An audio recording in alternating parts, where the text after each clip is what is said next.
Ripples at Work is a new educational model that aims to trial and refine an online knowledge production tournament, Ripples at Work Games. This is the 6th video in the Ripples at Work introductory series.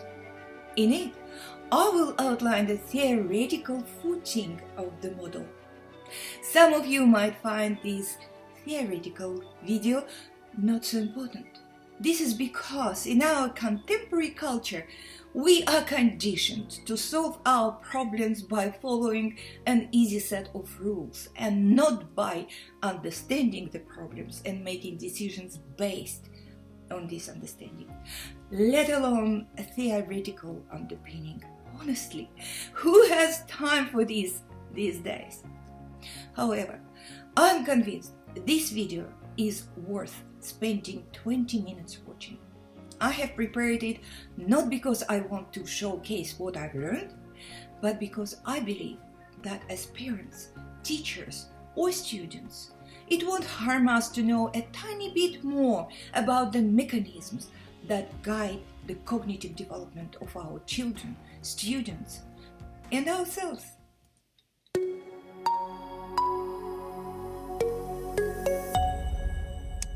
In the first 5 videos, I established the foundation of the Ripples at Work learning. That is, the continuous interaction of the learner with their surroundings. When I say surroundings, I mean the intertwining aspects of the natural, social, and technological NST domains of life. So, the interactions between the individual and their NST surroundings involve cognitive assimilation and accommodation, working towards a state of balance between the individual and their surroundings. This notion is adopted from Piaget concept of cognitive development, and it is the foundational principle of the Ripples at Work system of learning. Piaget's theory of cognitive adaptation was introduced in video 2 of this series, so you can refresh your memory by watching it again if you need to. In other videos, I talked about rapid technological advances and globalization that cause dramatic changes in economic and job conditions, bring about political instability and disillusionment, especially among young people. All this has led to the emergence of the post-truth era and the rise of I don't care, IDC culture. The unstable and uncharted conditions of the natural and social aspects of our surroundings are aggravated by exponential technological developments. Together, they form a turbulent, we say NST ripple work. This turbulence of life conditions can be characterized as changeable, complex, and extremely competitive.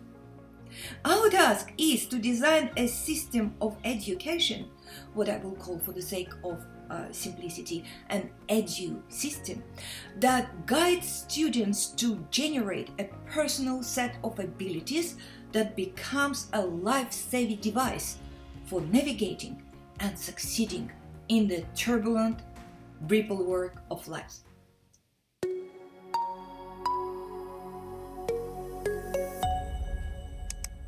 Our foothold in designing the Ripples at Work edu system, with a focus on the generation of a personal life-saving device, comes from Charles Darwin's theory of natural selection.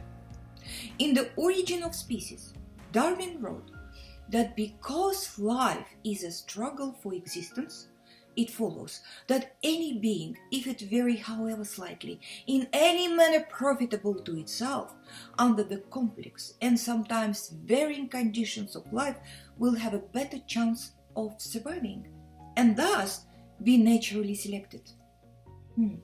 So, according to Darwin, natural selection, which is key to survival, boils down not to physical domination in a jungle, but to individual, profitable, or beneficial variations, however slight, and the ability to use these, however slight, variations under the complex and varying conditions of life. This means that the cultivation of whatever is different, and not a negative attribute, of course, in individual, the cultivation of this attribute potentially is the most reliable investment in the individual. Like the principle of increasing returns, as economists would say, or as it has been expressed, for he that hath, to him shall be given.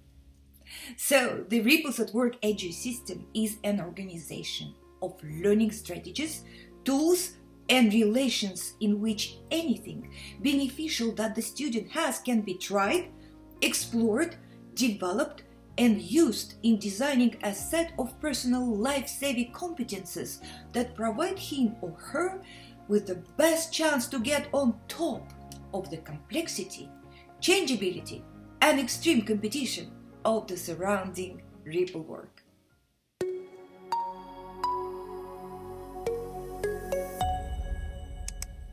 There is a trend in modern education towards differentiated instructions, different design for those students who appear to be faster at grasping specific academic material, and those who can't keep up with the speed of comprehension of their classmates. This differentiated instructions approach always puzzled me with the profoundness of its hypocrisy. On the one hand, it clearly recognizes the fact that students are different. On the other, it creates a framework in which students are not treated as differing individuals, but fitted into the two categories: those who suit the standardized system of learning and those who don't. But if a student is not smart as a whip, it doesn't mean that he or she is not capable of absorbing material as effectively as the one who is considered to be smart. It is quite possible that the slower student has a tendency to take a different, perhaps more curious or more attentive and therefore longer approach to their cognitive assimilation and accommodation process. It is also quite possible that this particular student might actually come up with a solution to the problem that could be more effective than the one that was proposed by the course material. This, however, is not taken into consideration because in a standardized system of learning, the student has to complete a given task within the given period of time and with the end result that matches exactly the specified answer. So, favorable individual differences and variations that might assist the student to succeed in their own time and in their own way are simply disregarded. Those favorable individual differences and variations that are the basis of what Darwin called natural selection or survival of the fittest, and have been assisting myriad species over millions of years throughout the evolutionary struggles, have somehow fallen between the cracks of modern education.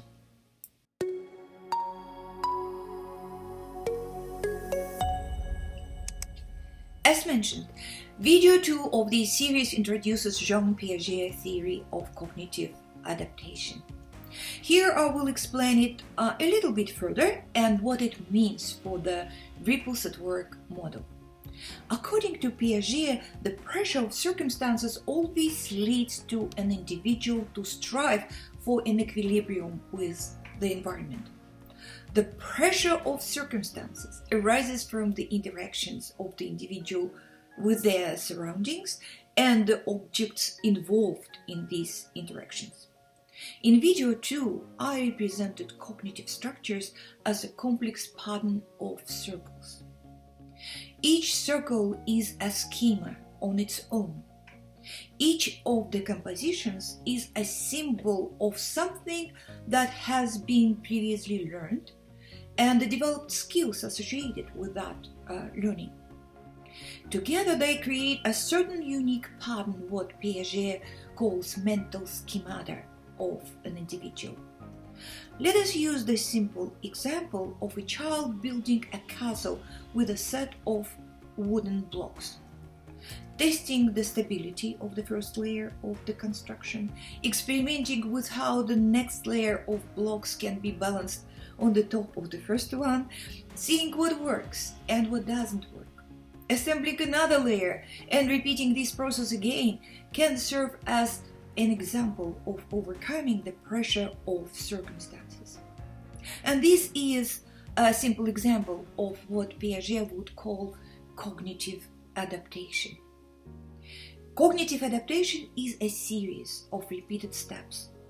With every step, the new experience is let in and anchored to similar, already existing elements in the mental schemata. With every step, the schemata are slightly modified to allow a newly developed understanding to further secure its position within the structures. Within every step, the new segment of understanding becomes less alien. It is gradually shaped by its increased mooring, so to speak, to other similar elements within existing structures, and through this process, it also influences some sort of reshaping within the existing mental schemata.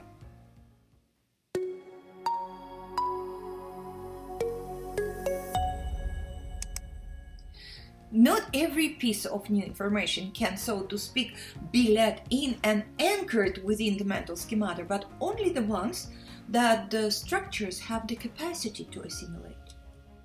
For instance, an algebra equation would find an opportunity to be let in and somehow anchored by the mental schemata of a 5-year-old child. Or, as an example given in video 2, the girl from the 60s would not know what to do with a mobile phone. Her mental structures were not configured for the assimilation of the digital device. In the first example, age is the variable that determines non-acceptance of the information, and in the second, the historical period is the factor that determines whether the cognitive structures are ready to work with the device. In many cases, the existing patterns of the mental schemata maybe not be ready to let in new information. However, individual curiosity, innate talents, or personal concerns draw individuals to the subject of their interest. The individuals become anchored to it, responding to their innate attraction, and often even without a deliberately made decision, the individuals involve themselves in direct or casual interactions with the subject or object of their interest, which results in their gradual cognitive development and leads to the assimilation, letting in of the subject into the schemata.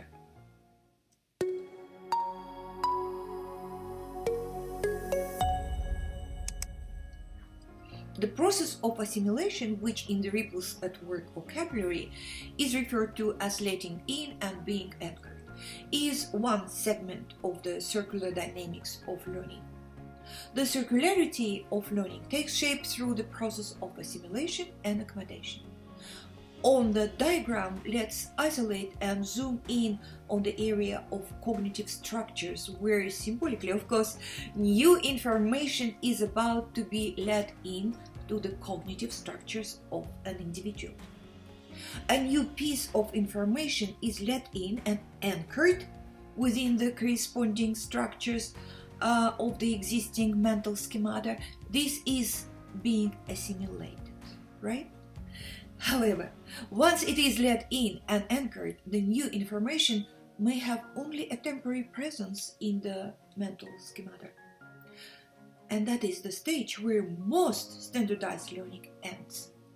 The new knowledge remains within the structures only until the test is passed or interest has dwindled. A different story, though, unfolds when the new knowledge becomes meaningful in some very personal way. The spark of affinity with new knowledge replaces the temporary anchoring with a more permanent mooring note. Once the new knowledge has been moored in this way, the affinity can be explored further. The force of affinity allows new knowledge to be read into other areas of the cognitive structures and to be anchored there, assimilating it in new areas. Through new experience, new mooring nodes are made. This process is repeated again and again until a whole new pattern of nodes of knowing and behaving is weaved together. And in this way, a new segment of cognitive adaptation for the new knowledge is created.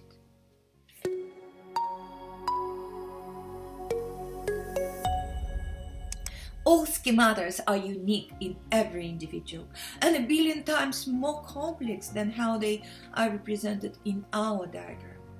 Mental schemata are shaped by many aspects of the world that the individual is part of. These include personal dispositions, age, family upbringing, and the historical and socio-cultural matrix. To discriminate against students for their intellectual failing to fit into standardized learning is, in my view, worse than inappropriate. It knocks out from under their feet the steady platform of their biological and social-cultural intertwining that is the very mechanism by which they survive and prosper in this world, as was proven millions of years of evolution. The process of cognitive development shows us that the mind of a student is not an empty vessel ready to be filled with prescribed knowledge. Instead, it is a complex psychological device wired by individual principles and rules. It has its own gatekeeping facilities that let in new information and anchor it in its psychological patterns only when conditions are compatible and the time is right. In this view, standardized education is incompatible with the full cycle of individual cognitive processes of letting in, anchoring, and mooring as we define them. Learning for a test is like a short stay at a hotel on a business trip, a quick anchoring. As soon as the business is done, or in our case the test is passed, the guest is checked out, the information has an unanchored and soon disappears.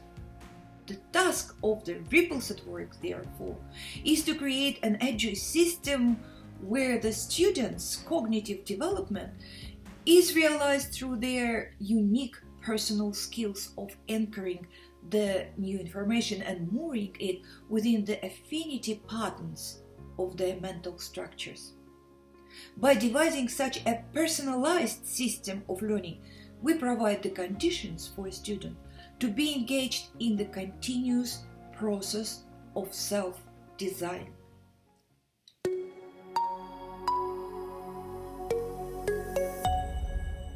So, if you are a parent, a teacher, an educational researcher, or a student who agrees that for our children to be prepared for a successful life in a new world, they have to design their personal system of learning according to their unique individual tendencies. Join us in our Facebook Ripples at Work trials. Visit the Ripples at Work Facebook page, fill in the form to register yourself as a participant, and I'll see you soon in our exciting and very important project, helping our children in their process of self-designing that ripples throughout